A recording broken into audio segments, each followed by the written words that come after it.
A Argentina registrou a maior taxa de inflação dos últimos 20 anos. O índice em julho foi de 7,4%, o maior desde 2002. A inflação acumulada em 12 meses está em 71%, um recorde nos últimos 40 anos.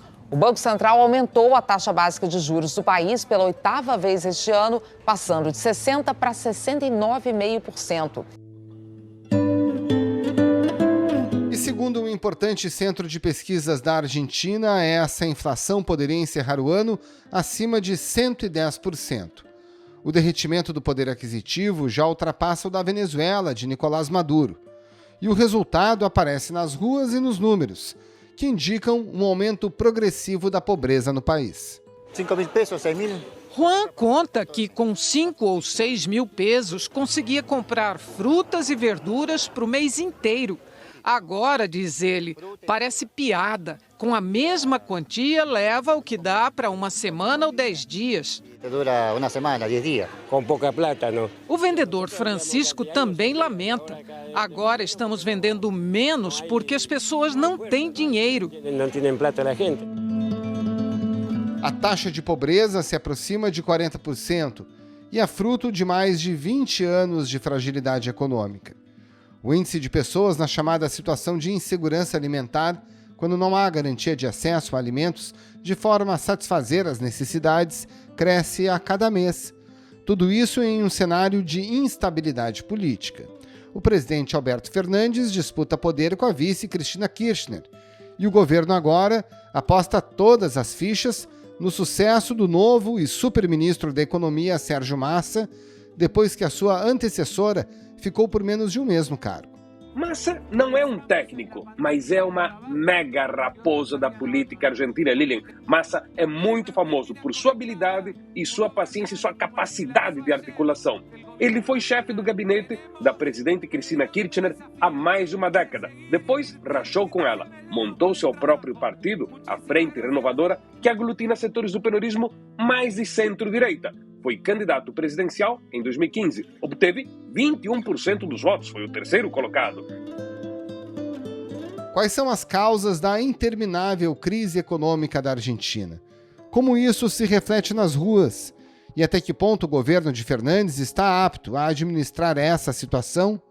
Esses são os temas do Ao Ponto desta segunda-feira. Eu sou o Roberto Maltic e nesse episódio converso com a repórter especial Janaína Figueiredo, que acompanha tudo isso de perto, direto de Buenos Aires. Fique com a gente.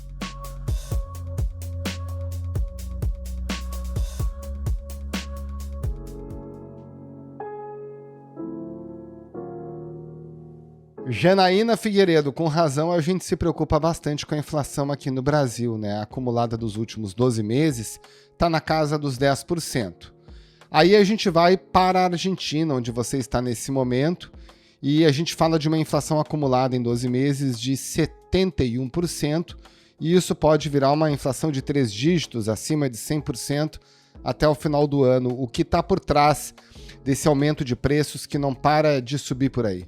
De fato, essa situação da inflação argentina é muito assustadora, né? Porque realmente no mês de julho tivemos a confirmação de uma inflação em um mês de 7,4%. Foi a mais alta dos últimos 20 anos e foi a mais alta da América Latina, superando inclusive a Venezuela, que deu uma contida no aumento dos preços, muito por conta de uma dolarização de fato da economia venezuelana, porque a moeda local, o Bolívar, já perdeu toda a credibilidade e confiança da população, que já, quem pode, se refugia no dólar e já as transações são em dólares. Aqui na Argentina não chegamos a esse ponto ainda, embora o dólar seja muito dominante na sociedade para algumas transações. O que está por trás dessa inflação? Eu diria que são vários elementos. Uma desconfiança que chega a níveis inacreditáveis na moeda local, peso argentino, né? Os argentinos perderam, eu diria já totalmente, a confiança em sua moeda. O governo tenta, né, enfim, atrair os argentinos para aplicações de renda fixa em pesos, com taxas de até 60% ao ano, mas nem assim convence muitos argentinos que conseguem ainda poupar a poupar em pesos e não em dólares. Então, existe uma desconfiança muito grande e existe, Maltic, uma expectativa de inflação muito alta. Então, quando você vive com uma expectativa muito alta de inflação, os reajustes de preços, eles são muito especulativos e são muito assim de prevenção, né? Os comerciantes, enfim, quem tem que reajustar preços vai reajustando, já entrou numa dinâmica de reajuste permanente e às vezes acima, inclusive, da inflação para se prevenir, né? Para se proteger, porque tem essa expectativa de que vai descontrolar cada vez mais. Você falava numa inflação de 3 dígitos. De fato, tem consultorias renomadas aqui na Argentina, como a Fiel, a Fundação de Pesquisas Latino-Americanas, que prevê uma inflação de 112% para o ano de 2022. É a mais alarmista, mas é um think tank, né? É um centro de pesquisas muito respeitado aqui na Argentina. Outras consultorias estão prevendo entre 90% e 95%, mas pensa esse número, 95% de inflação em um ano. Realmente é muito assustador. E aí a gente começa a ver, né, por itens, os produtos que mais aumentam, porque o governo tenta o tempo todo transmitir tranquilidade quando ninguém está tranquilo na Argentina, né? A porta-voz do governo, a Gabriela Cerruti, disse esta semana que depois da troca de ministros, da última, né, porque tivemos 2 nos últimos 2 meses, o governo tinha conseguido recuperar certa estabilidad. En principio, lo primero que evaluaron es que recuperamos una cierta sensación de estabilidad y de que estaría terminando, habría pasado ese momento tan virulento de especulación que vivimos en las últimas Eu me pergunto semanas. que estabilidade é essa que a Casa Rosada está vendo quando você vê o monitoramento de algumas consultoras que mostram que, por exemplo, no mês de julho, açúcar aumentou 26%, café aumentou 23%, o doce de leite, que nós sabemos que é muito importante na Argentina, aumentou 23%, e por aí vai, né? Por outro lado, temos um drama que é a falta de reservas. A Argentina não tem praticamente reservas no Banco Central, a escassez de divisas é dramática, e isso também explica a falta de recursos que o governo tem para conter a cotação do dólar, que está quase chegando novamente a 300 pesos, e, obviamente, isso tem também um impacto na inflação. E só para encerrar esse raciocínio, o novo ministro da Economia, Sérgio Massa, que é a grande esperança do governo, porque se ele também falhar, a situação fica muito complicada, faltando ainda mais de um ano para a eleição presidencial de outubro de 2023, vai fazer uma viagem ao exterior, vai a Nova York, a Washington, vai a Paris e provavelmente também vai ao Catar, porque ele quer tentar captar justamente financiamento, recursos para tentar recompor, ou pelo menos começar a recompor as reservas do Banco Central para ter mais recursos, porque sem recursos o que acontece é que o Tesouro fica emitindo permanentemente pesos para financiar o governo, e isso também é outro elemento que faz com que a inflação continue sendo tão alta e já chegando a esses níveis absurdos, né? Pois é, e aí quando o poder aquisitivo da população reduz, a gente tem um aumento da pobreza, né? E isso tem ocorrido de uma maneira extremamente vigorosa por aí, né? De que forma a população, que já está exausta, né, Jana, de tanta crise econômica nos últimos 20, 30 anos, tem reagido a isso, e qual é a dimensão desse problema da pobreza? Olha, realmente é esgotante de ver, não posso nem imaginar de sofrer essa inflação e essa pobreza já crônicas na Argentina, né? Os setores mais pobres, na primeira linha, é uma catástrofe. Estava olhando alguns dados recentes que mostram que no primeiro semestre, né, de janeiro a junho, estima-se que 500 mil de argentinos saíram da classe média e passaram a ser pobres. É uma média mais ou menos de 2.800 pessoas por dia que deixam de pertencer à classe média e passam a pertencer a setores dos mais vulneráveis da população. E mesmo que você tenha, Maltic, um emprego formal ou informal, você muitas vezes não consegue chegar ao nível mínimo de renda para ser considerado classe média, né? Eu estava vendo algumas informações e alguns fenômenos que já começam a aparecer com muita força, por exemplo, o fenômeno do escambo. Você tem em alguns bairros pobres de Buenos Aires, principalmente mulheres, que todas as semanas se reúnem para trocar alguns produtos, principalmente por alimentos, porque com o que elas ganham, seja com um trabalho, obviamente com uma remuneração baixa, e inclusive ajuda do governo, porque o governo não consegue ainda, obviamente, abrir mão de programas sociais que são o sustento de muitas famílias argentinas, elas não conseguem chegar a uma renda que cubra a cesta básica de alimentos na Argentina, calculada em torno de $300. Quer dizer, uma família precisa ter em torno de $300 para satisfazer suas necessidades básicas de alimentação. E cada vez mais famílias não conseguem chegar a esse nível de renda, mesmo tendo ajuda do Estado, em alguns casos, inclusive, um emprego, seja com carteira assinada ou na informalidade. Então, a pobreza está aumentando de uma maneira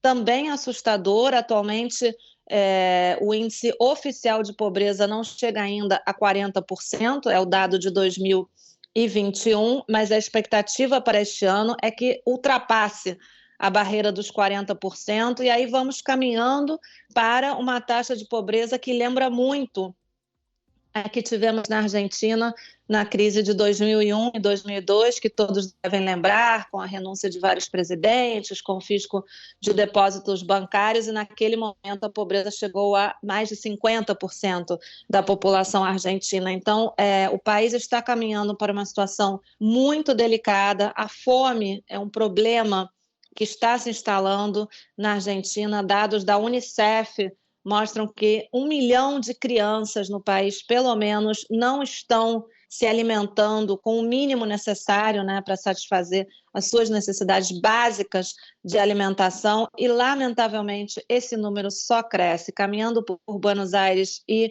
muito pior ainda, pela região da Grande Buenos Aires, né, os grandes bairros pobres da região, da província de Buenos Aires, próxima à capital. Realmente, o retrato que a gente vê são pessoas procurando comida no lixo, pessoas morando na rua, pessoas que já não podem, né, pagar um aluguel, enfim, que estão numa situação de vulnerabilidade extrema, num país onde o governo, volto a dizer, está com escassos recursos e com uma inflação que é o pior dos pesadelos, né, para qualquer pessoa, mas principalmente para os mais pobres. É realmente um cenário muito preocupante. E a gente percebe, assim, em imagens, em reportagens, coisas do tipo, pessoas fazendo grandes estoques de alimentos. Na Florida, por exemplo, no centro de Buenos Aires, né, um câmbio interminável, do chamado câmbio paralelo, né, o câmbio azul, que chama-se por aí.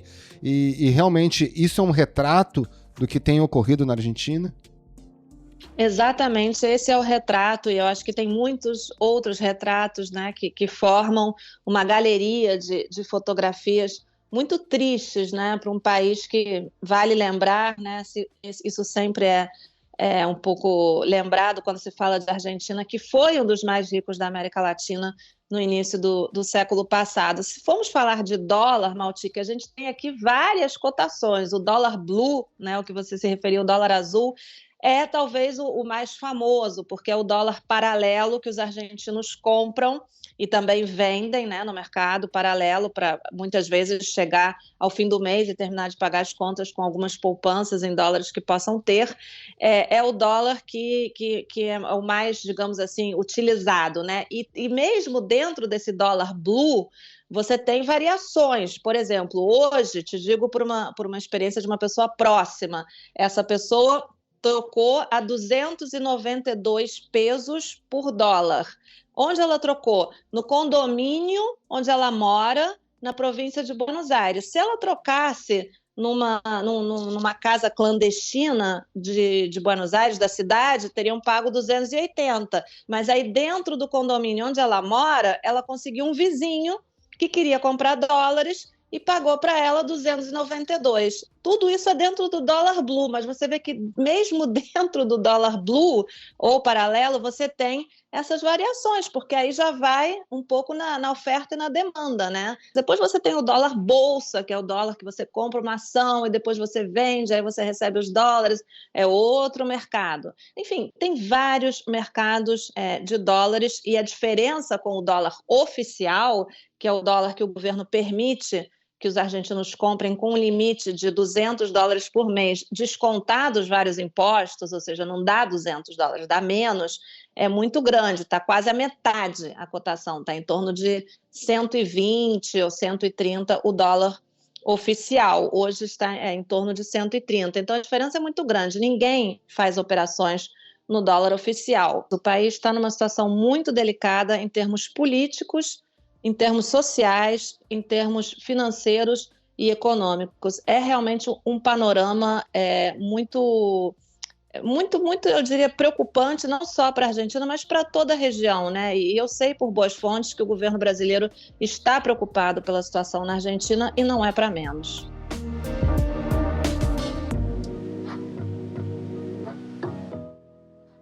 A situação econômica do país só piorou nos meses seguintes. Os argentinos foram para as ruas. Houve saques e protestos violentos. 27 pessoas morreram. De la Rúa decretou estado de sítio para tentar conter a situação. Mas sem apoio do próprio partido, acabou renunciando no dia 20 de dezembro de 2001.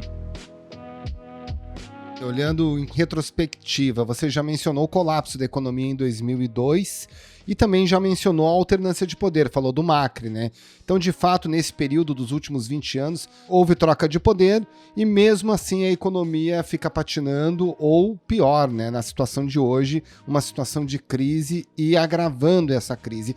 O que os especialistas dizem? Por que apesar de tanto tempo passado do colapso com a alternância de poder, o país não conseguiu se recuperar daquela crise? Olha, eu acho que foram cometidos muitos erros, e é isso que os especialistas apontam também quando fazemos entrevistas ou reportagens sobre por que a Argentina, como escrevemos no Globo há cerca de um mês, é como se fosse um país que anda em círculos há 20 anos, né? Um país que não encontra seu caminho, está dando voltas sobre si mesmo. Todos os governos, depois da crise de 2001, cometeram vários erros, né? Inclusive, assim, direita, esquerda, todos patinaram, como você bem diz. Eu acho que no caso dos governos peronistas ou kirchneristas, o maior erro foi, e é um erro que se repete na Argentina, é gastar mais do que o país pode, né? É um país, como me dizia o economista brasileiro Otaviano Canuto, para uma matéria que fiz, a Argentina vive como se fosse, né, os governos, como se fossem países europeus. E não tem a renda de um país europeu, não tem a credibilidade, não tem os recursos, mas gasta como se fosse, né? Então, subsídios à energia, programas sociais, diversos tipos de programas para, enfim, ajudar diversos setores, não apenas os mais pobres. E o Estado gasta muito dinheiro na Argentina e gasta mais do que tem.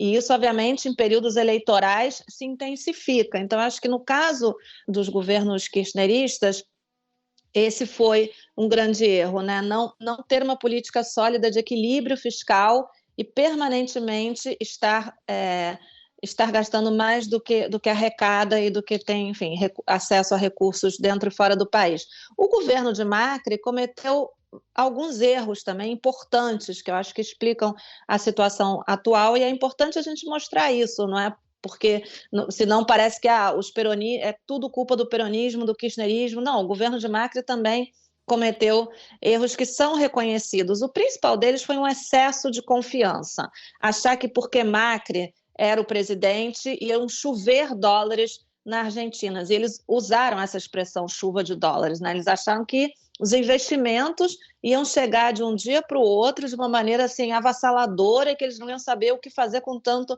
investimento. Essa chuva de investimentos nunca aconteceu. Tanto não aconteceu que Macri teve que recorrer ao Fundo Monetário Internacional em 2018 e recebeu o maior empréstimo já concedido pelo organismo de 44 bilhões de dólares. Isso é somado a outros endividamentos no mercado internacional. Então, Macri, eu acho que o principal erro foi ter achado que ele era a solução, que ele ia botar a Argentina de novo no mundo, que ele ia atrair não sei quantos milhões de investidores, coisa que não aconteceu, e ele teve que endividar o país de uma maneira asfixiante, e isso leva a que hoje, entre outras coisas, tenhamos essa escassez de divisas. Uma das grandes pedras no sapato dos argentinos é a gigantesca dívida pública do país. Só para dar uma ideia, no primeiro trimestre desse ano ela atingiu quase 80% do PIB, ou seja, 376 bilhões de dólares. Não é brincadeira isso. Então, assim, os erros vão se acumulando, né? Vão passando os governos e os erros vão se acumulando. O país gasta mais do que tem, o país se endivida, e aí hoje você tem um país absolutamente empobrecido, com uma inflação descontrolada, sem divisas, com uma pobreza que aumenta e agora, ainda por cima, o que é novo para os argentinos, um governo peronista, que sempre é a garantia de governabilidade, que não tem como garantir essa governabilidade porque não tem recursos. E para o peronismo, governar sem recursos é um enorme desafio, Maltic. Pois é, e é um governo também sem muito comando e controle, né? É um governo que você não sabe quem manda, se é o presidente Alberto Fernandes, se é a vice ex-presidente Cristina Kirchner, que troca de maneira consecutiva ministros da economia e agora tem um super-ministro, que é o Sérgio Massa.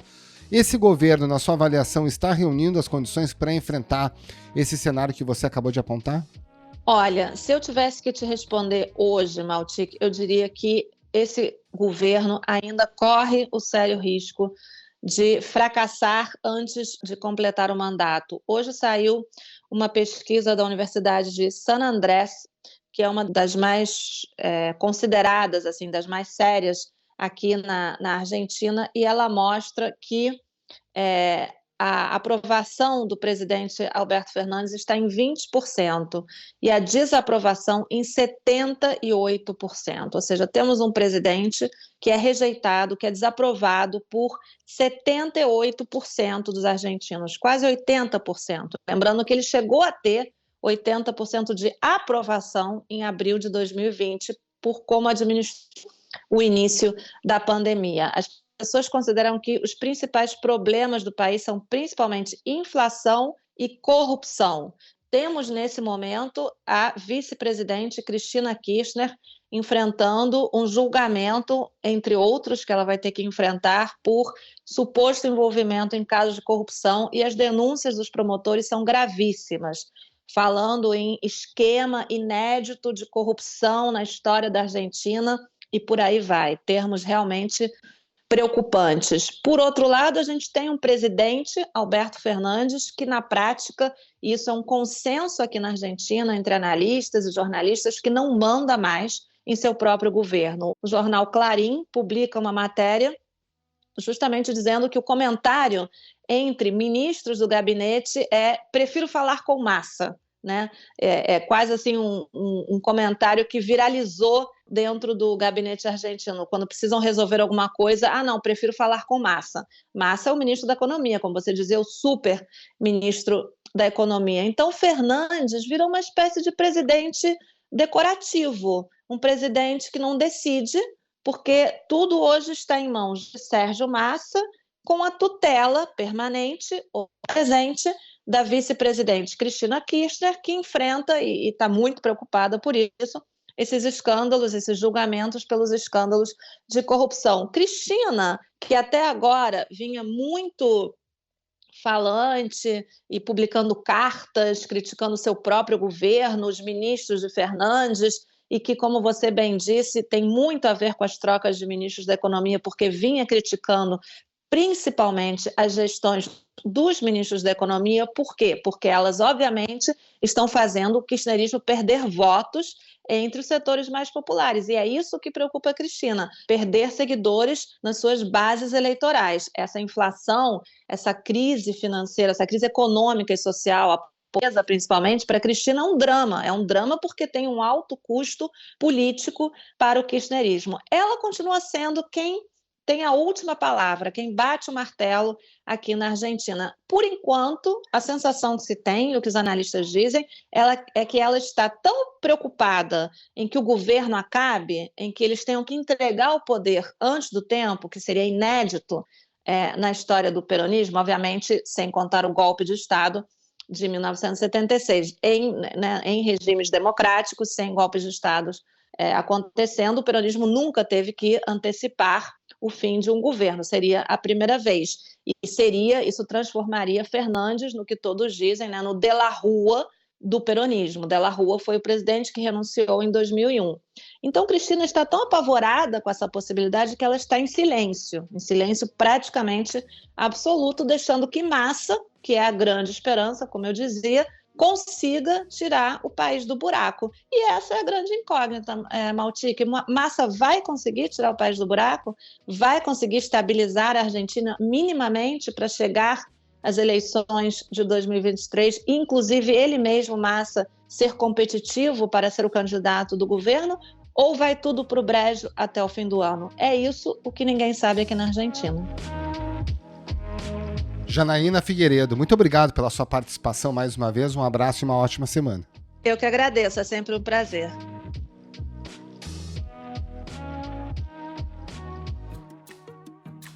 Esse foi o Ao Ponto de hoje, podcast diário da redação do Globo. Nessa conversa, a gente conta com a participação de toda a equipe do jornal.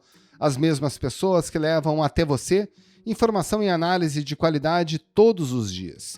Quer saber mais? Assine o Globo. Acesse assineoglobo.com.br, confira todas as notícias e reportagens especiais.